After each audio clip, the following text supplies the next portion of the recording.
Guys, जैसा कि कल होने वाली है निफ्टी 50 की एक्सपायरी, किस तरह से उसमें कंप्लीट एनालिसिस बन रहा है, किन बातों का हमें ध्यान रखते हुए चलना है जिससे कि हम ट्रैप से बचते हुए एक अच्छी अपॉर्चुनिटी वहां पे फाइंड आउट कर सकें, उस बारे में डिस्कशन करने वाले हैं।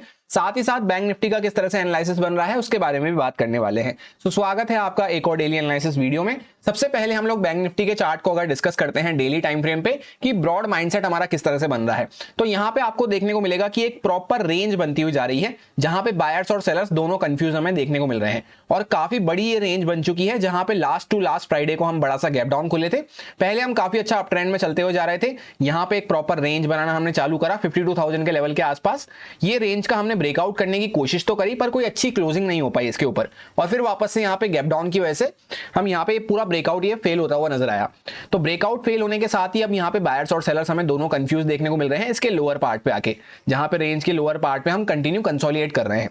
तो जैसा आपको देखने को मिल रहा होगा एक लाइन में मार्केट यहाँ पे साइडवेज चलता हुआ जा रहा है, और लास्ट डे जब हम मिले थे तब हमने ये डिस्कस किया था कि यहाँ पे एक इम्परफेक्ट इनसाइड कैंडल हमें देखने को मिल रही है। तो इनसाइड कैंडल का जब मार्केट ब्रेकआउट करे या ब्रेकडाउन करे तभी एक अच्छा मोमेंटम मिल पाता है। और हुआ क्या, बैंक निफ्टी और फिन निफ्टी की एक्सपायरी थी, उस दिन मार्केट इनसाइड कैंडल के भी अंदर घूमता रहा, जहां पे इनसाइड कैंडल के भी अंदर एक और इनसाइड कैंडल आपको देखने को मिल रही होगी। तो इस बात से आप पता लगा सकते हैं कि कितना ज्यादा मार्केट चॉपी और साइडवेज होता जा रहा है, जहां पे range day by day shrink होती हुई जा रही है। तो अब हम बहुत ही पास हैं यहां से एक ब्रेकआउट या ब्रेकडाउन के, क्योंकि काफी लंबा यहाँ पे कंसोलिडेशन चल चुका है। तो ऊपर से यहाँ पे सेलर्स के स्टॉप लॉस वगैरह भी आ चुके हैं अच्छे खासे, पोजिशनल सेलर्स के नीचे से बायर्स बैठे हुए हैं। तो काफी अच्छे लोग यहाँ पे बैठे हुए हैं जो होप ट्रेडिंग करके बैठे हैं। कुछ को लग रहा है मार्केट ऊपर जाएगा तो बाय करके बैठे हुए हैं नीचे स्टॉप लॉस लगा के, कुछ को लग रहा है मार्केट नीचे जाएगा तो सेल करके बैठे हुए हैं ऊपर स्टॉप लॉस लगा के। तो दोनों साइड पे अच्छे खासे यहाँ पे रेंज के ऊपर नीचे स्टॉप लॉस आ चुके होंगे। तो मार्केट बहुत ही पास है एक अच्छे ब्रेकआउट या ब्रेकडाउन करने के, बस हमें थोड़ा सा पेशेंस के साथ काम करना है। जैसा मैंने आपको बैंक निफ्टी और फिन निफ्टी एक्सपायरी वाले दिन पे भी एक एडवाइस दी थी कि हमें ये प्लान नहीं करना है कि हम 10 15 20 ट्रेड ले लें। और बहुत सारे लोग ये गलती करते हैं कि कोई इवेंट वाला दिन होता है या कोई एबनॉर्मल सेशन होता है, उस दिन मैक्सिमम लोग ये गलती करते हैं कि आज तो सारा बड़ा पैसा कमाने का मौका मिलेगा। जबकि मैंने आपसे कहा था हमें मैक्स टू मैक्स 1 या 2 ट्रेड लेनी चाहिए, बस उसमें हम टारगेट बड़े प्लान करते हुए चल सकते हैं। क्योंकि जब मार्केट यहाँ पे रेंज में अच्छा खासा टाइम बिता चुका है, ऑप्शन सेलर्स को अच्छा बेनिफिट हो चुका है, तो अब जब ऑप्शन बायर्स का टाइम आएगा तो वहां पे अगर मार्केट रेंज छोड़ के निकलना चालू करता है, तो जैसे यहाँ पे पहले रेंज बनी काफी बड़ा मोमेंटम मिला, उसके पहले रेंज बनी काफी बड़ा मोमेंटम मिला, तो वहां पे हम टारगेट बड़े प्लान करते हुए चल सकते हैं, जिससे कि हमारा रिस्क रिवॉर्ड काफी अच्छा बैठेगा। और इस बीच में जो भी हमने लॉस वगैरह करा है उसको रिकवर करने का, उसके एक अच्छा प्रॉफिट बनाने का हमें वहां पे मौका मिलता है। तो यही मैंने आपसे कहा था कि ट्रेड हमें सिर्फ 1 से 2 प्लान करनी है, उसमें अगर स्टॉप लॉस हिट हो जाए या फिर ट्रेलिंग स्टॉप लॉस हिट हो जाए तो हमें वहां पे दिन बंद कर देना है। 10 15 20 ट्रेड लेने की गलती नहीं करनी है। तो जिसने भी इस बात को ध्यान रखा होगा वो काफी सेफ रहा होगा। एक्सपायरी वाले दिन पे कोई ज्यादा अच्छा मोमेंटम होता हुआ नजर नहीं आया, यहाँ पे मार्केट इनसाइड कैंडल के भी अंदर इनसाइड कैंडल बनाता हुआ जा रहा है। तो सिंपली हमें वेट एंड वॉच करना है। बायर सेलर्स जब दोनों ही कंफ्यूज हैं, पूरा मार्केट ही यहाँ पे कंफ्यूज चल रहा है, किसी को भी डायरेक्शन की यहाँ पे क्लैरिटी नहीं है, तो जब तक मार्केट रेंज को छोड़ के निकलना चालू नहीं करता है हम अग्रेसिव होकर कुछ भी यहाँ पे बीच में प्लान नहीं कर सकते। जब मार्केट ब्रेकआउट या ब्रेकडाउन कर रहा हो तब हम वहां पे अच्छे से प्लान कर सकते हैं। और उसमें भी बेस्ट तरीका क्या हो जाता है प्लान करने का, जैसे मार्केट फॉर एग्जांपल यहाँ पे इनसाइड कैंडल बनती हुई नजर आई है, जिसका हाई हमें ऑलमोस्ट यहाँ पे 52,644 के आसपास 640 के आसपास देखने को मिल रहा है। तो अगर मार्केट लेट सपोज यहाँ से निकलना चालू करता है तो कुछ क्वांटिटी हम यहाँ पे इसके ऊपर प्लान कर सकते हैं, जहां पे छोटा सा स्टॉप लॉस डाल के हम रख सकते हैं। फिर मेन हमें रेंज कहां पे देखने को मिल रही है 800 के आसपास, जहां पे 800 के ऊपर फिर एक बड़ा सा गैप पड़ा हुआ है। तो यहां से अगर मार्केट 800 के आसपास पहुंच जाता है तो वहां पे उसको ब्रेकआउट कर रहा है, तब हम और क्वांटिटी वहां पे प्लान कर सकते हैं ऐड करने का। और दोनों का स्टॉप लॉस हम थोड़ा सा, जैसे नीचे वाली क्वांटिटी का स्टॉप लॉस और ये ऊपर वाली क्वांटिटी का स्टॉप लॉस थोड़ा सा 800 के नीचे हम प्लेस कर सकते हैं। फिर यहां से अगर मार्केट निकलता है तो फिर हम काफी अच्छे यहाँ पे टारगेट वगैरह प्लान करते हुए चल सकते हैं, जहां पे पहले ये गैप फुलफिल होगा उसके बाद फिर मार्केट ऑल टाइम हाई वगैरह के आसपास तक जा सकता है। तो इस तरह से हमें प्लान करते हुए चलना होता है। सेम यहाँ पे अगर मार्केट डाउन साइड पे निकलना चालू करता है तो पहला इंपॉर्टेंट हमारा ये जो कैंडल का लो लगा हुआ है इसके नीचे अगर जाते हैं तो 200 के आसपास हमारा सपोर्ट आ रहा है। तो यहाँ पे हम छोटी क्वांटिटी प्लान कर सकते हैं, 50% क्वांटिटी डिप्लॉय कर सकते हैं। फिर इसके आसपास पहुंच के हमें पहले वाली क्वांटिटी को तो ट्रेल कर लेना है, और अगर यहाँ से मार्केट निकलना चालू करता है तब यहाँ पे हम और क्वांटिटी ऐड कर सकते हैं। इस तरह से मैं पर्सनली प्लान करने वाला हूँ। बाकी बीच में ज्यादा कोई मैं ट्रेड लेने के इंटरेस्टेड नहीं हूँ। और जैसा हमने प्लान करा कि फर्स्ट क्वांटिटी हमें कम रखनी है, लेट सपोज यहां से मार्केट निकलता है, हमने कम क्वांटिटी प्लान करी, उसमें मार्केट अगर स्टॉप लॉस वगैरह हिट कर देता है तो यहां पे बीच में हमें कुछ भी प्लान नहीं करना। फिर मार्केट वापस से अगर नीचे आ रहा है तब हम यहां पे सेकंड ट्रेड प्लान कर सकते हैं। इस तरह से कल के दिन पे भी निफ्टी 50 एक्सपायरी वाले दिन पे भी अगर बैंक निफ्टी में हमें ट्रेड प्लान करनी है तो यहाँ पे 1 से 2 ट्रेड लेना मैं पसंद करूंगा। अदरवाइज मार्केट यहाँ पे भी साइडवेज पड़ा हुआ है उस दिन भी, तो स्टॉप लॉस लेके मैं आराम से बैठना पसंद करूंगा। सारे लोग गलती यही करते हैं कि इस रेंज के टाइम पे तो वो अपने स्टॉप लॉस हिट करवाते रहते हैं, पर जब मार्केट रियल मूव देने वाला होता है तब तक उनकी या तो कैपिटल खत्म हो जाती है ओवर ट्रेडिंग कर करके, या फिर वो ज्यादा स्ट्रेस में आ जाते हैं, कॉन्फिडेंस नहीं बचता अपने ऊपर। तो वो गलती हमें नहीं करनी है, हमें यहाँ पे सिंपली वेट एंड वॉच करना है और एक स्मार्ट तरीके से हम प्लान कर सकते हैं जैसा हमने डिस्कस किया। अब हम लोग आ चुके हैं 15 मिनट टाइम फ्रेम पे। सबसे पहले ये कुछ लेवल्स वगैरह को हमने डिस्कस किया था। मार्केट यहाँ पे एक्सपायरी डे पे ओपन हुआ और 500 के लेवल से एकदम चिपक के यहाँ पे ऊपर नीचे करता हुआ यहीं पे क्लोज हो गया एक लाइन के आसपास, जहां पे ऑप्शन सेलर्स को काफी अच्छा बेनिफिट देखने को मिला। जिसने भी यहाँ पे 500 का स्ट्रेडल या स्ट्रेंगल बनाया होगा, यहाँ पे काफी अच्छा मोमेंटम देखने को मिला। कॉल भी पूरे डीके हो गए, पुट भी पूरे डीके हो गए, ये सारे ऊपर के कॉल और नीचे के पुट डीके हो गए, जिसको हमने ऑलरेडी 2-3 दिन पहले डिस्कस कर लिया था। वीकली एनालिसिस में काफी डिटेल में मैंने आपको समझाया भी था कि मार्केट यहां से ऊपर गया है, यहां से नीचे आया है। अभी बीच में जब तक यहां पे इस एरिया के आसपास हम बने रहते हैं तब तक हमें न्यूट्रल माइंडसेट से काम करना है, ये बात मैंने आपसे कही थी। और उस टाइम पे डिटेल में आपको समझाया भी था कि यहाँ पे ऊपर से कॉल सेलर्स बैठ चुके होंगे और नीचे से पुट सेलर्स ऑलरेडी बैठे हुए हैं, तो वो कोशिश करेंगे मार्केट इसी के बीच में घूमता रहे। आप में से काफी लोगों को ये बात याद आ गई होगी।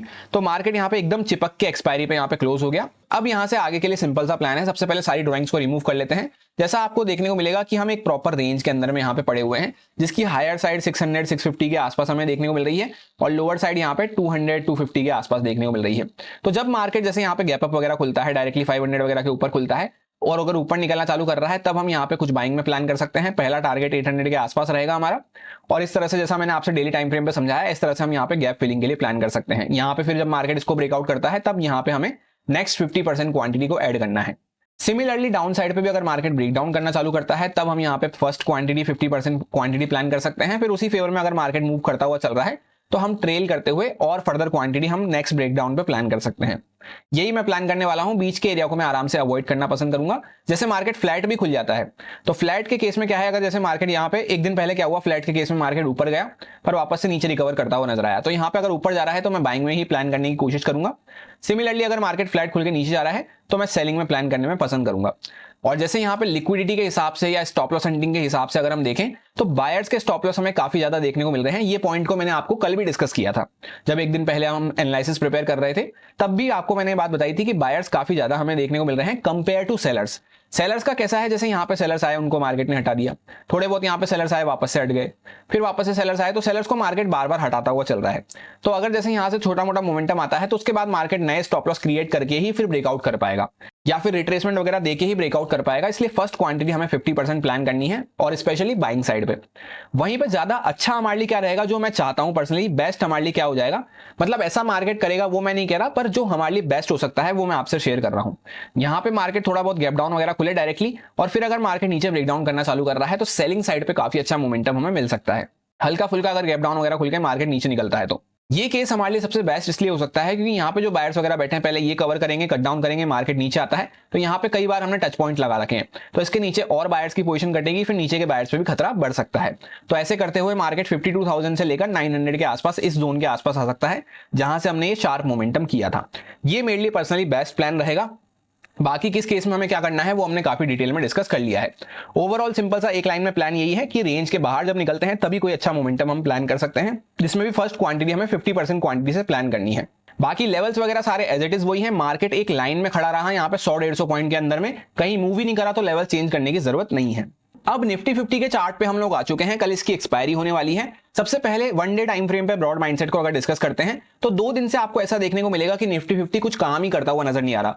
ऊपर नीचे छोटी सी रेंज में ऊपर नीचे करके और जहां पे ओपन होता है वहीं पे क्लोज हो जाता है। दोनों दिन की कैंडल को अगर आप चेकआउट करेंगे तो कैंडल में कोई बॉडी ही हमें देखने को नहीं मिल रही और काफी छोटी कैंडल बनती हुई नजर आ रही है।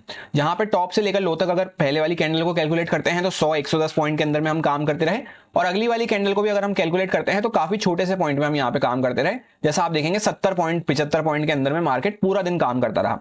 तो इससे आप पता लगा सकते हैं कि हम यहाँ पे कोई भी ज्यादा अच्छा मोमेंटम क्यों प्लान नहीं कर सकते। जब तक कि मार्केट कोई अच्छा ब्रेकआउट या ब्रेकडाउन करना चालू नहीं करता तब तक हम ज्यादा अग्रेसिव होकर यहाँ पे प्लान नहीं कर सकते। बेस्ट इसमें भी हमारे लिए वही रहेगा कि जैसे यहाँ पे अपर साइड पे तो डायरेक्टली कोई स्टॉप लॉस ज्यादा हमें देखने को नहीं मिल रहे सेलर्स के, इसी वजह से मार्केट ऊपर की साइड पे रुकता रुकाता चौपी होता हुआ चल रहा है।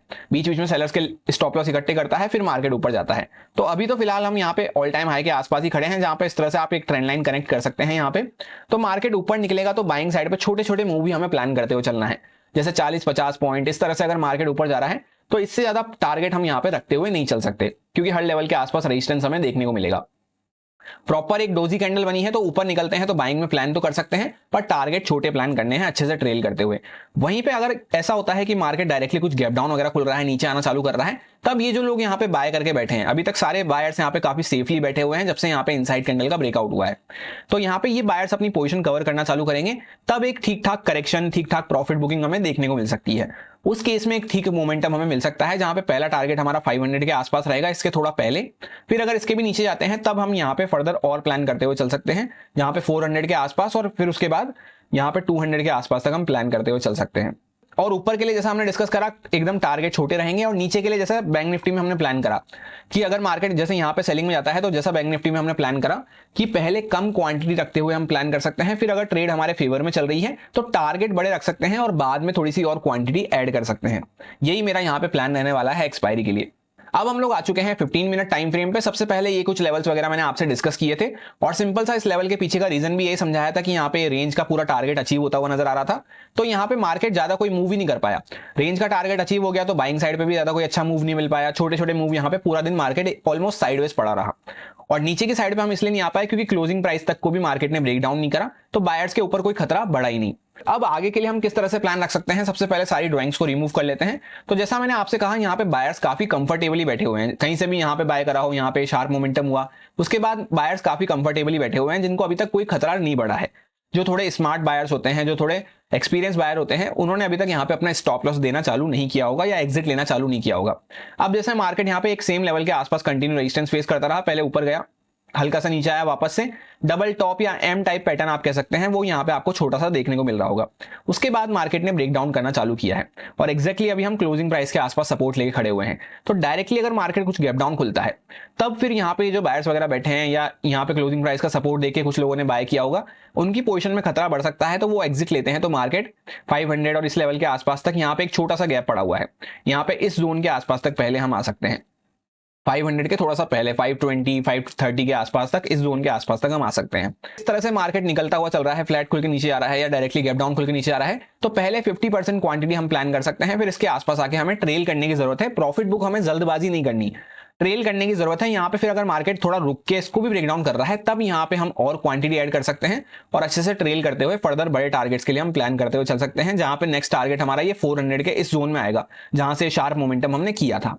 और वो जो रेंज वगैरह बन रही थी उसका ब्रेकआउट भी यहीं से होना चालू हुआ था, इस लेवल के आसपास से हमने रिटेस्ट करा था और यहीं से शार्प मोमेंटम किया था। तो नेक्स्ट टारगेट इसी जोन के आसपास हमारा रहेगा, 375 350 400 इस जोन में।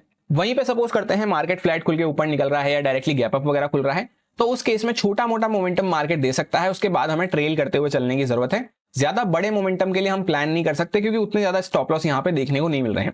जैसे मार्केट नीचे आया, उसके बाद एक टिक मार्केट ने यहाँ पे ऊपर लगाया, तो मोस्टली सेलर्स यहाँ पे इस टाइप से निकल जाते हैं, जो रिटेलर्स वगैरह होते हैं वो निकल जाते हैं। एक बार 1 मिनट टाइम फ्रेम पे करके मैं आपको अच्छे से समझा देता हूँ।